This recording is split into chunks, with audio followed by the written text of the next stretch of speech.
You were created to stand out, to be exceptional, to be unique by design.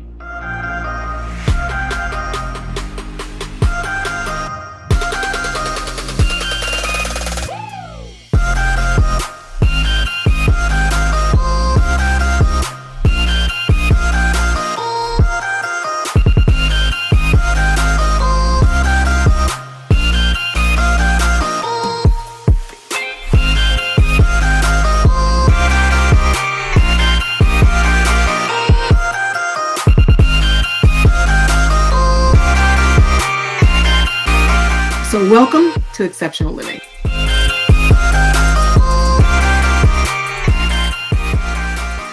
Well, hello. Welcome again to another exciting episode of Exceptional Living. I'm your host, April Ripley, and it is always a pleasure to come to you and to share with you phenomenal leaders, thought innovators, creatives in various fields, literally from around the world. As you know, our aim is always to inform, to inspire, and to ignite the greatness that lies within you. And so again, we bring together thought leaders, creatives, innovatives from around the world to share with you their insights, tactics, and strategies that they've used in their various fields of endeavor, and also their personal journeys as well, to learn and to inspire others. So we remember that in a world where we're conditioned to just fit in, that no, we were designed to stand out, to be unique by design, and to live an exceptional life. Our guest today is certainly no exception.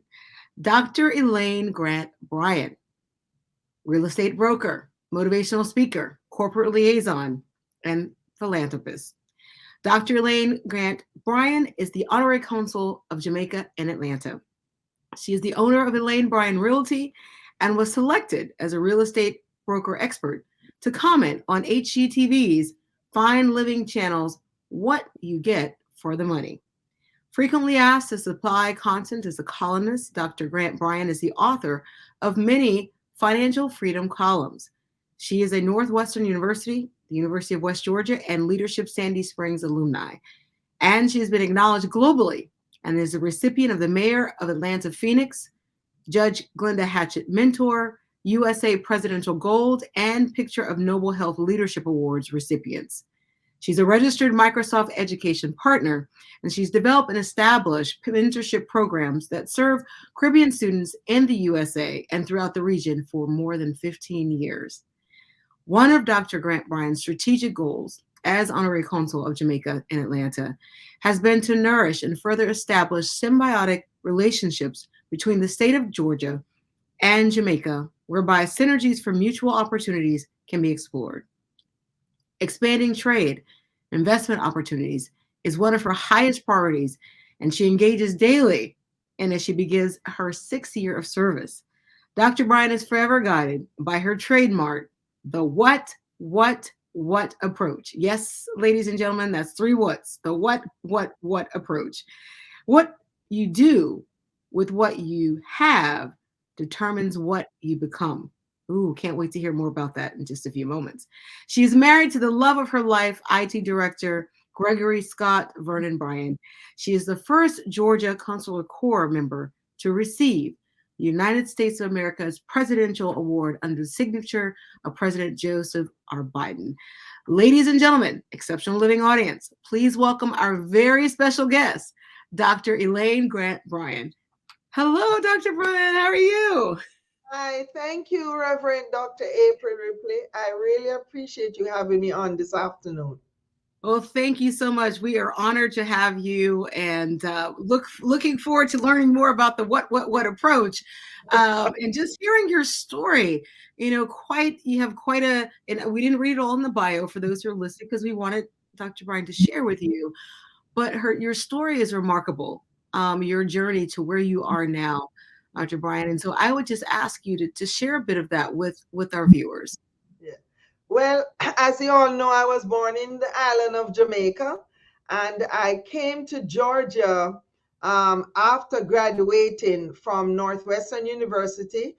And I came here in 1990 and have been enjoying my stay here in the beautiful peach state of Georgia. Oh, well, that's great. So, yes, the Peach State, you've come from the jewel of the Caribbean into a little colder weather in Illinois and now here in Georgia. What attracted you to Georgia? Well, I actually visited Georgia in 1989 and really fell in love with Georgia. I just love the trees and the people, so courteous, and everybody. The food is great and everything. And when I came and saw that parts of Georgia reminded me of Mandeville in Jamaica and other parishes, I realized, wow, this is a good place. I actually came and spent time with the aunt of Grace Jones, and she was so hospitable and kind to me. And I decided that both her and the uncle were very, very helpful, and that attracted me to Georgia. And then I planned to come. And when I decided to come, I was actually teaching math in Chicago, and a recruiter from Georgia, I happened to meet him in Evanston, Illinois, by Northwestern University, and he said, "Oh, we're looking for math teachers in Georgia." So I actually got a job before I arrived. Ooh, I love that. I love Yes, it. yes. That was my first job. I taught math. Oh, wonderful. Yes. And to that point, Dr. Bryan, is often that we hear about Southern hospitality in Georgia. So thank you to that recruiter who was there in Yes, Evansville in Illinois to recruit. But speaking of which, you're an educator as well. You were involved in education there, as you said, teaching math right outside of Northwestern University. But you also founded a foundation here while in Georgia that works again with youth and education, yes. the Elaine Bryan Foundation. Yes. What happened, Dr. Ripley? I worked in the school system as a guidance counselor. And while I was working, I realized, I would like to help the part that I see missing, which is mentorship. I notice, not because educators are not very good, but it's hard to be mother, father, educator, everything. So the mentorship part was missing. So I said, the schools tried to do the best they could, and the school systems in Georgia, but it's hard to address all the areas. So I was empowered to start the foundation after Judge Hatchett gave me the mentorship award for Georgia. And that gave me the inspiration to do something further. I was always informally mentoring students and adults and everyone around me, but I decided to do it officially through the Elaine Bryan Foundation using the funds that Judge Hatchett had given to me as a start. Oh wow, that's amazing. Dr. Bryant, that your heart and compassion for youth. So not just your love of youth, but your action. So I like to say that your passion plus your action is the compassion. So it moves you to do something. And for you, it was starting the foundation to help empower young people through mentorship, something that you saw was a great need, but Yes, also that because of your passion, your conviction for your work, you attracted the attention of Judge Glenda Hatchett. Yes, a formidable woman who I know has also been in my life and studies.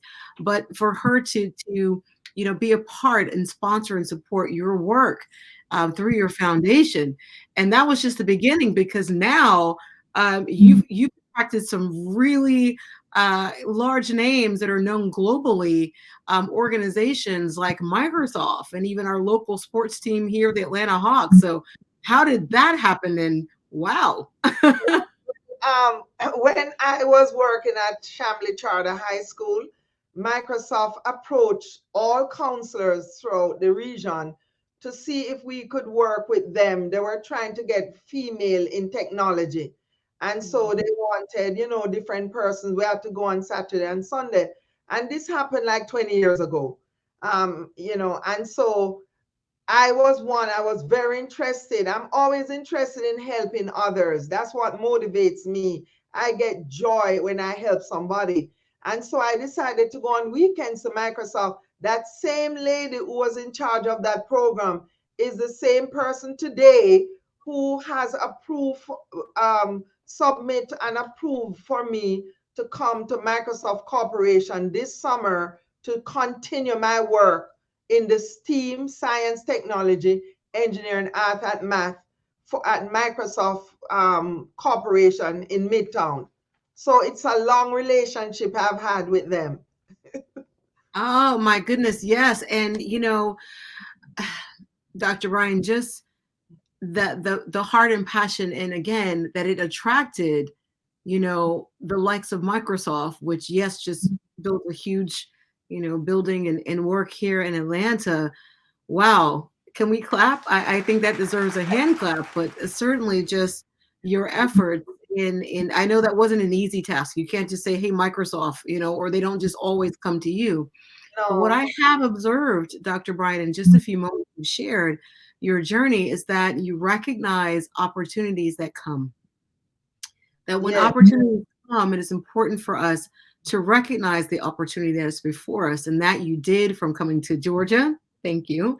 And also the Microsoft opportunity as well. Now, yes. I want to hear more about this what approach, because I think that this has something to do a little bit with your work with the foundation, but even also I believe with your honorary consular work as well. Yes, yes. Um, that I trademarked the what approach about 11, 12 years ago, because I realized it's what guide me. Instead of complaining, it's easy for us to sit here and complain and say, oh, it's hard for female, where it's hard for us, and everything is difficult. The family is hard to raise children, it's hard, and all that. It's easy to complain, but really and truly, if we put all that focus on what you do with what you have, we will be able to find solutions. And I'm a solution oriented person. So as I navigate this life, I realize, how do you solve these problems? And I use this trademark to guide me. What you do with what you have determines what you become. And a friend said, Elaine, you should trademark it because this is a very good guide. And so I trademark it and I wrote some small literature. I use it in when I did my thesis, my doctoral studies. I use that same guideline to let young people realize that, it's good to complain sometimes to get it off our chest, or all of us have had difficult journeys. However, finding solution to me is most important. And that's what the whole what approach, um, that's what that's all about. It's to make sure that we do something with what we have, because all of us were born with different gifts.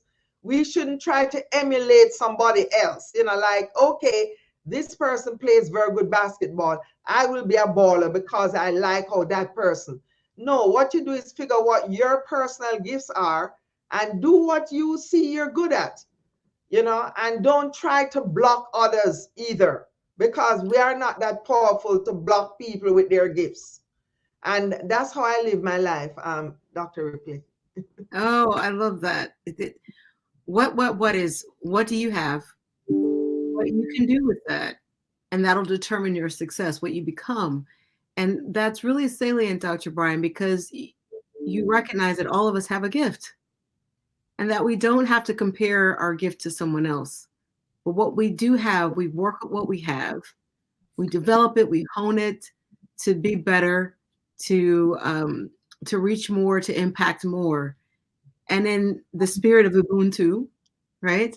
The village, the community, that we benefit, that everyone benefits. As they say, a rising tide lifts all boats, right? Yeah, And there could be different boats. Some could have a yacht, some could have a little schooner or just a little, an independent fisherman. But when the tide rises, it raises all boats. So I yes, love that. Don't block others, because sometimes, I know you're in the Caribbean, so I start to think of like this lovely fish, and all the delicacies that come from the ocean.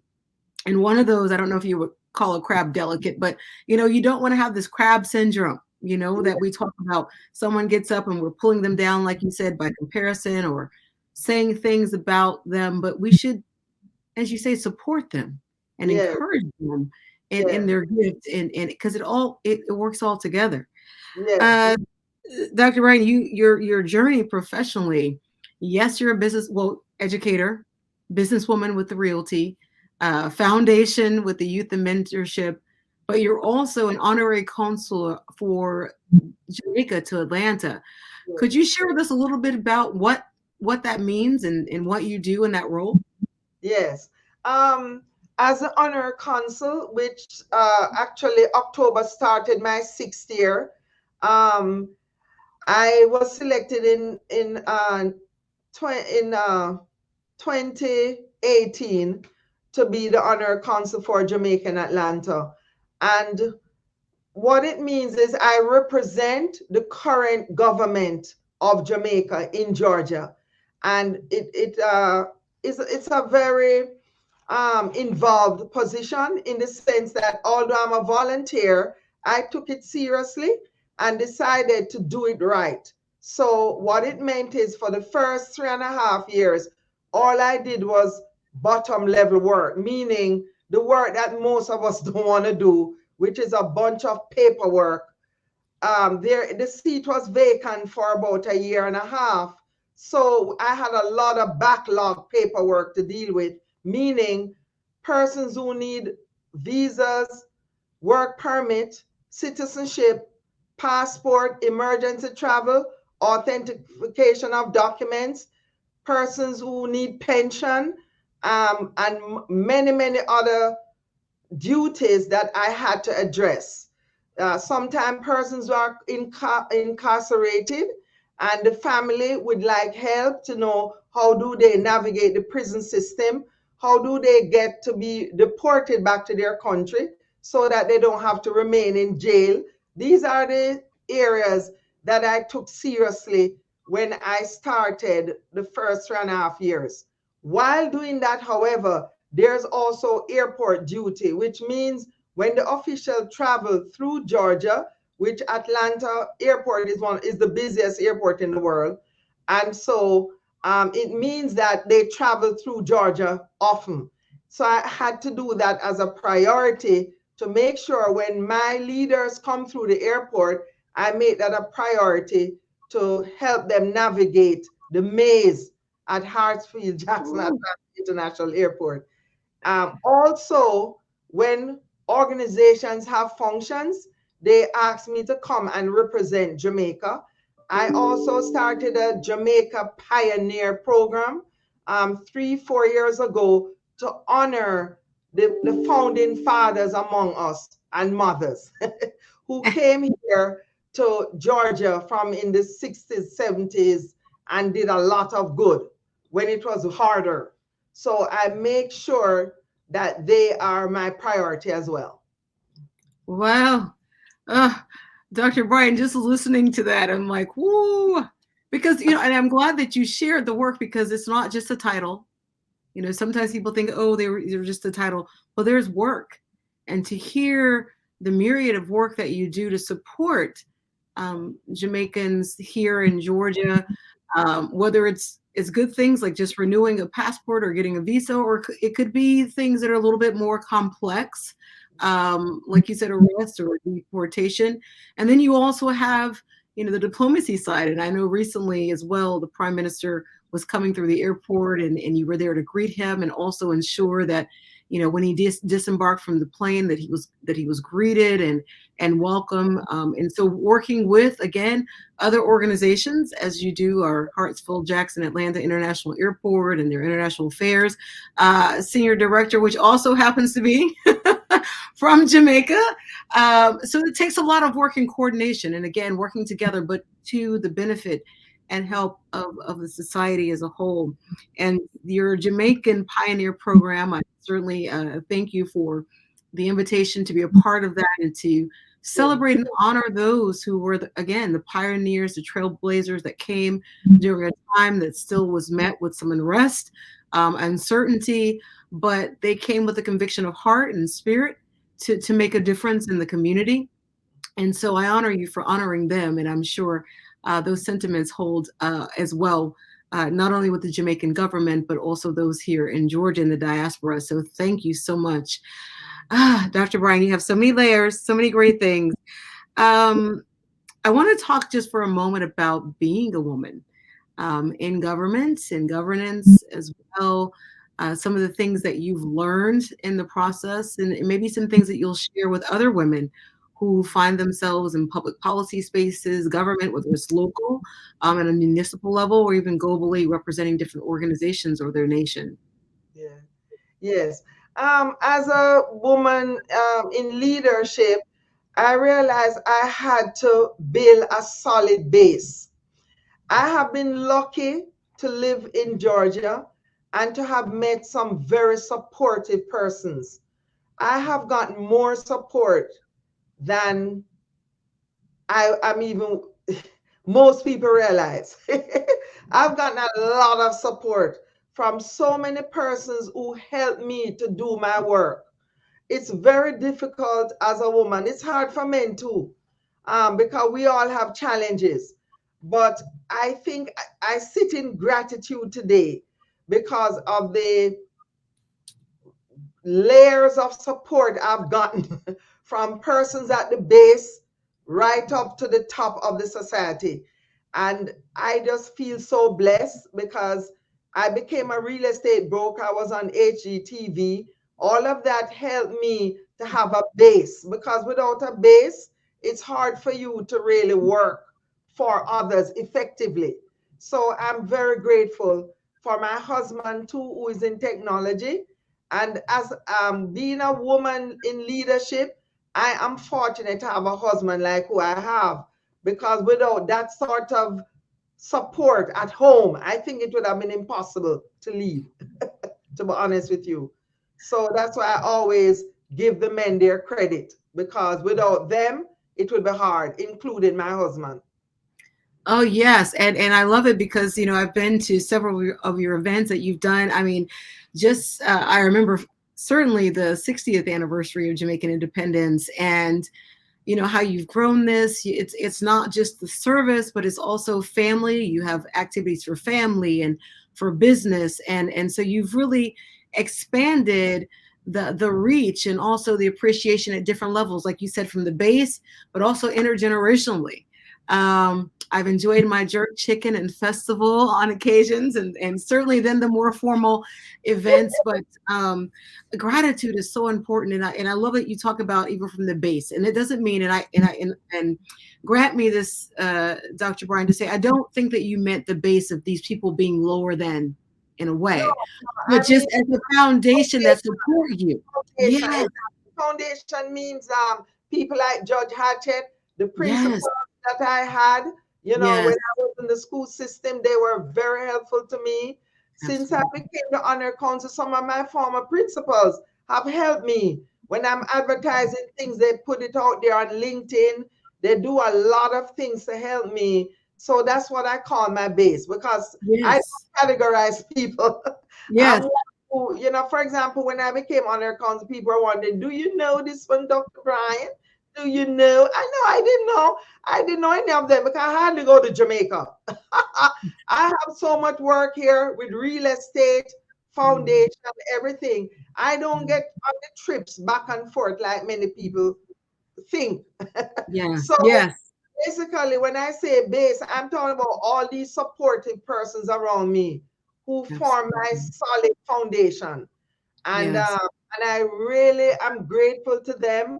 Sometimes it's scary to call names because you don't want to leave out people. Right. No, right, right. But I'm glad you spoke to about Yes, Gregory, yes, because when you do events, he's there with you, working yes, together. I know he he wrote a song that you utilize. So to see you working Yes, together as a team is yes, important too for families. So not just mom, dad, siblings, but also for those who are married to support each yes, other. And I know you also support him and him yes, in his endeavors as well, and that you work together as a team.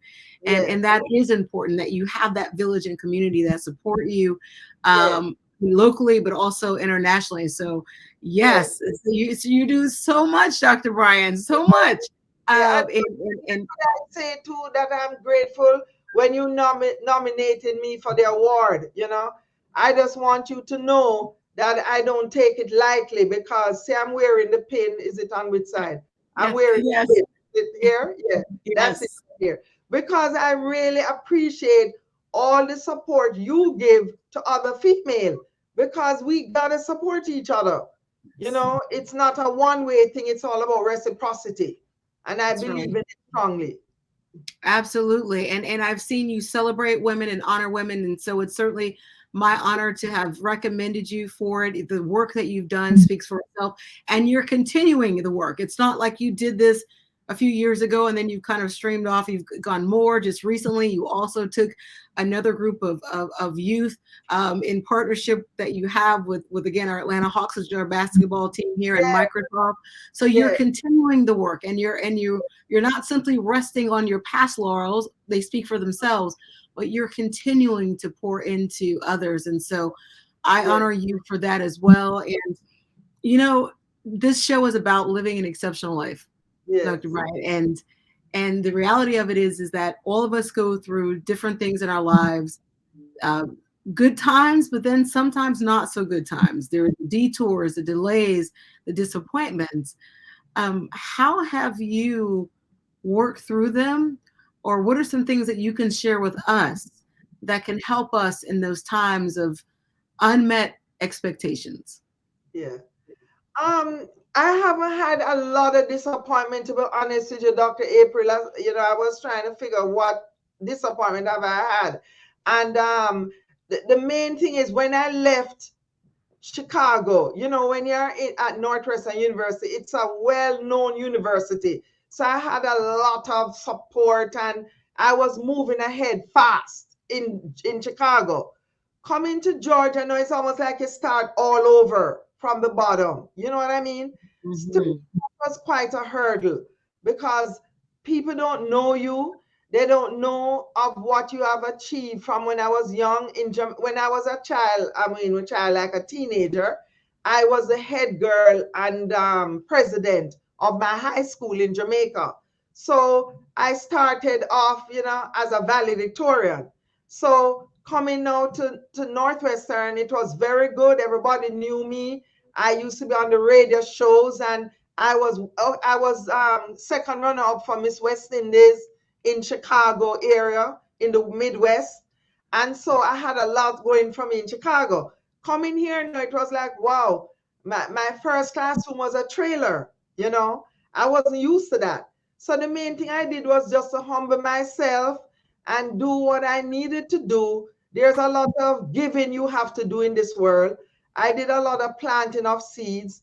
And I would say that's how I was able to get around that hurdle, you know, Mm, doing mm. a lot of good. It's a lot in fact, as a female, I think we have to do a lot more nurturing, planting of positive seeds. I spend my whole life giving actually. It's just that most people don't know that. But I mean, that's my whole life is when I say giving, I mean going to Georgia Tech to spend the weekend so I could help the students, Mhm. help them Yeah, to write yeah, papers. I sat on boards. These were all volunteer positions. And I yes. did all of that for many years. Now these students are grown. They're working for big corporations. And I still, in fact, I have all of them on Zoom tomorrow night. So I still keep up with them, Mm, and they yeah, tell me, absolutely. and the parents keep visiting me at the office, telling me what and what their children are doing. Now they are Oh, grown. So I can that's call it. wonderful. Lots of seeds. And you're right, Dr. Bryan, you shared some really salient things that I want to kind of go back to. Yes, when you're comfortable, you have your reputation, your brand in Northwestern, you were doing well. And so the transition to somewhere new, to where you had to kind of start over and build your base, make your connections. You use the word humble, that you humbled yourself to learn, to connect with people, the things that you didn't know about Georgia. This was relearning again. And interestingly enough, you're an educator, right? So you know the importance of learning. But when you talked about humility, it reminds me of this quote by C.S. Lewis. And he says that humility is not thinking less of yourself, but is thinking of yourself less. In other words, it's looking at the other persons and seeing what it is that they need. Motivational speaker, and Zig Ziglar, he'd always say, if you help enough other people get what they want, right, God will see to it you get what you want. But I think there's a lesson in what you're sharing, that sometimes you do have to come and start over something that's brand new, and you have to be humble enough, not that you think of yourself as a person who's less than, but to recognize someone knows more than I do. Through your mentorship program, there's something that I can learn from you as well, and in reciprocity. And then you said you're giving, that you give, and I've seen you give. You're always looking for ways to give. And, sometimes it's not a physical, tangible gift of giving. It could be financial. It could also be your time, because all of us have the same 24 hours a day. And once we expend that time, guess what? We don't get it back. Mm-hmm. So even someone giving their time through volunteerism, or, a phone call or something like that, that's also a form of giving. And I've seen you give that to so many people. And like you said, they're still coming back to you, even as adults now, and their parents are. Yes. So what you're doing is impacting generations, Dr. Bryan. Tell you, Ms. Ripley, this story real fast. But basically, when I left the MLK church service, I had a parent waiting at the consulate office, because all of us met there. We all met at the consulate, and then we drove separately to the service. So I waited when I got to the service to make sure everybody got parking. I have to take care of other people. So that's what I do. I don't just come and say I'm the official and leave people or think they are less. I believe everybody's important. So I waited at the door till everybody got their parking. Parking wasn't easy, so everything was fine. But when we got back to the office, all of us drove back to the consulate. A parent was there waiting. Oh, Dr. Bryan, I've been trying to find you. She wanted me to contact her son. And, and I'm like, this is somebody I know from like 15 years ago. So that's just an example. Absolutely. It could come. And that's the other thing about service, right? The work that you do. Yeah. It may not be during the office hours.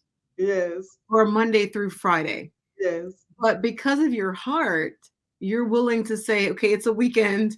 This is a parent who's waiting, the service, you've gotten there early. We know how early you arrive at the service, the length of the service and everything. And you get home and you're like, okay, it's now time for me to just kind of relax.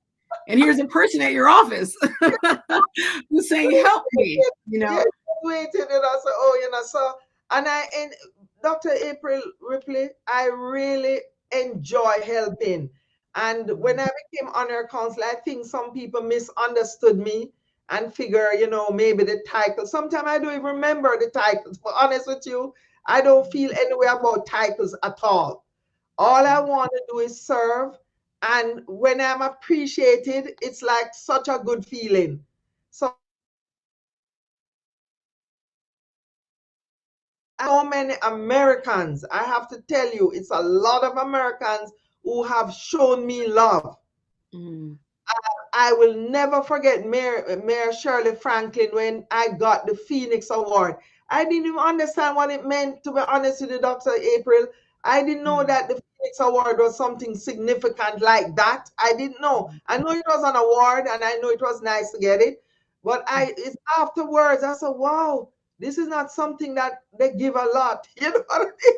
And so I have it posted in my office in the consulate. I'll never forget that for her. And then 3 years ago, she came to Microsoft, and I have a photo with her and the students. Oh, wow. She was loved international people. She really showed me that she loved me, as an international person. Yes, yes. remember her for that. I'll never forget. I know you're not supposed to call out names because some people forget names, Well, but I knew what meant something to me. That was yes. like biggest thing happened to me in Georgia. Yes. Well, to that point, Dr. Bryan, I'm glad you shared that story because, Mayor Franklin came from a long line of mayors, and especially one that she will tell you was one of her mentors and coaches, which is Maynard Jackson. And Yes, who was, the first Black mayor for the city of Atlanta, and his vision, even for the airport, yes, the Hartsfield Jackson, the Jackson part of the name, was to create this international airport when there wasn't anything to be international about. His Atlanta kind of developing in that time, yes, but he was a visionary. And so I think that goes again to what you were talking about, the seeds that you sow. You never know what will come of them, right? You know that you're doing what you're doing. You hope they receive them and they'll, give it forward. I like to say give forward. yes, But look at that she's honored you because she was honored and mentored. And now you're continuing to honor and mentor persons. And as far as calling names, it's your story, Dr. Bryan. So the people who have mentored and coached me in my life, I've had of course, I've had parents. situations where people say I didn't call your name. Oh, So yeah, I know, but you're in the moment. So for those watching, if we leave out the name of someone that it's not with intention. We are in the moment, just kind of reflecting, and there's so much to yes, reflect on and to be thankful for. And you yes, mentioned that you said you have a lot of gratitude, Brian, yes, and I believe that those who will have gratitude, there's a quote that says that service yes, is the rent that we pay for our space here on earth. And yes, so when you understand that you are blessed to be here, you're blessed to have, what you have, to have education, to have come from a family that loved you, opportunities provided for you, to teach and to put into others. You just yes, have this grateful heart. yes, And I remember you're inviting me to one of the programs that was launching with the city of Atlanta, the I Speak program. yes, And that program, again, giving back to show gratitude to those who English may not be their first language, but how can we as a community, right, how can we support these persons that are residing here and help to ease their hurdle of new, it could be new living, and certainly services provided. So a lot of great work that you're continuing to do, and you're always there. I don't know. I see anything that's for the consular corps or something international, and I can say for a fact that I'm sure that Dr. Bryant will be there, or if she can't be there, someone will be there on her behalf to represent Jamaica. And so that certainly is a great trust to you as yes, well. That's been entrusted to you. People think it's easy, like she has the title and all this. I think you recognize the gravitas. You understand the gravitas that comes with that. You are representing the country of yes, Jamaica, and that is a great trust that has been entrusted to you. yes, Absolutely. So, yes. Dr. Brian, I'll ask you this: what do you think living an exceptional life means? What is exceptional living to you? I think it's living a balanced life with mind, body, and soul working together. And Mm, if you forget part of it, it may not be good. So you have to think of your spiritual side, which is you make sure you know that there's a being greater than all of us, supreme being who we look to, and without that presence and that love and strength we get from that supreme being, we would not be able to navigate the way we have navigated. So I am very happy to have that balance of spirituality. And with body, I had made a resolution that I'm going to lose a few pounds. I said 24, and I've lost two already. So every month, my friends, I will post it on my private. I have a private group with some, the Microsoft and the Hawks people. And I said I will post it each month. I lose two because body is important. And for the first 3.5 to 4 years at the Honor Consul, I was sitting a lot with paperwork. You understand? You gain mhm. weight, sit and do a lot of paperwork constantly. And all I was doing is paper. I'm a very accurate person. I don't like to make mistakes. So you cannot sign wrong documents or didn't stamp it properly. Nobody so far has ever been turned back from the airport, thank God. So far, knock on wood. Because you have to be very meticulous with these documents. So that would be body. So I'm taking care of that. More exercise, more me time. So I have to also think of family. Family is important, by the way, audience. I would like the listeners on your program to know that family is very important. So I kind of not put the family there like I should because it was so much work. But this year, I'm making it a priority to spend time with my family. I'll be visiting Jamaica this year more and doing things. It's my 25th anniversary. I'm making a big thing of that. So I'm kind of trying to balance it out. And Dr. April, if you know that I'm missing out on anything, let me know. Say, Elaine, remember the balance you talk about? No, It's you're hard, right. hard thing to do, isn't it, Dr. April? It is. And then you talk about the soul, right? So the soul is our mind, our will, our emotions, our body, the spiritual connection. All of this is tied together. This medically, a lot of research is shown this. How your someone's attitude is, how they heal or recover. Even whether they'll perform a surgery, right? If someone's very sad, or they'll say, no, we can't until we lift their spirits. So I Yes. think you've tuned into how all this is connected, why it's important. And I'm with you on this health journey. I like to say it's a lifestyle journey, Dr. Ryan, right? To make sure that Yes. we're, eating right, drinking right. And you're right, because we've been, quite sedentary over the last few years, and we have different platforms that we don't get up and walk, a lot, that we have to purpose to say, this time is for me. And, people say, well, isn't that being selfish to talk about you? No, not in the sense of making sure that you protect yourself, you take care of yourself, and then also look at family. And again, having that community there, that foundation and support, and because the work will continue. And I remember something that was maybe considered a little bit harsh, but someone said, look, if you were sick or ill tomorrow and something happened, people will say, oh, Dr. Bryant, you recover. But they will come in that job and put someone there, Oh, right? So you have to know where the values lie. This is not to say that you think of the job blessed, but it just, you have different, you understand the priority of where things are. And so yes, balance is certainly one of those key elements for living an exceptional life. Dr. Brian, what if you had to look over your life from your journey to where you are now? What are three things that you would say have guided your life, have been that compass for your life? I think giving back is very important to me. To give back to the community, to the younger generation.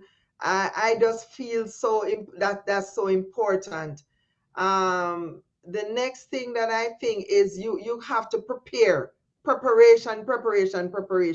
You got to prepare for your later years, with delayed gratification in mind. So what I think have helped me a lot, because in my earlier years, I did a lot of hard work and investments. I invested a lot in, real estate, different things, my education and all that. And, with other people, I put a lot into helping others. I believe those things, the love for my family, my mother sacrificed to leave Jamaica. She came here as a nurse and sponsored me. I have an older sister, two brothers who have always been there for me. So I think those are the things that have been most important.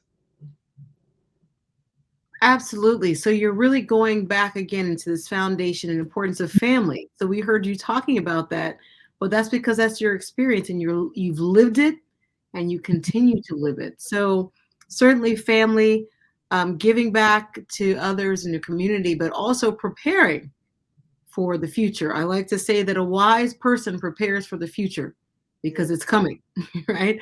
So some different avenues where you have prepared yourself, financially, and certainly, your family and things like that, with investments of education. And again, you talked about real estate and other things. So as you're educating us now, continue. I love it because your heart and passion for education, the sacrifices that you've made. Again, you shared your mom made that same sacrifice to leave what was familiar to her and to Yes. go into a new country.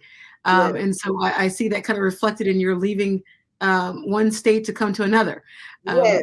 Yes, so those My threads mother, continue my to weave. mother, my mother, she was very comfortable in Jamaica, you know. She Mm, was from a family who had a lot of property. She had an easy, good life with a lot of support systems. And yeah. she left all of that because she thought her four children would do better abroad. And she was correct. She was correct. So Yes, four of us have been successful in this country. that's a blessing. Absolutely. But that's also a testament that sometimes, Dr. Brian, we can learn from what you just shared, Yes. that you have to leave your comfort zone in Yes. order to go to what will bring the greater success, the greater impact, right? And that's relative. That's relative. So we're not saying that one person's success should be another's, but Yes. sometimes it happens in life that we have to leave the familiar. And we do this a lot when, I'm coaching clients. It's okay, you're used to this, but you may have to step outside Yes. of what you're used to also stretch yourself and stretch the capacity Yes. of your person, but also the influence. So I would ask you, Dr. Brian, the woman that you are today, what would she show? What would she share with the young Elaine, right? So the Dr. Elaine Grant Bryan today, what would she share to the young Elaine? You're going to be okay. All you have to do is keep serving others, loving everybody, putting people first, valuing others. Everything will be okay. I have something. You're like, you're going to be okay. And you know what? I think that it maybe it may sound simple to some who are watching, listening, but that's important, Dr. Brian, because we look around the world and sometimes we ask these, is it going to be okay? Am I going to be okay? Mhm. So you're sharing with her, it's going to be okay. Yes. Keep your focus, love, serve, and it's going to be okay.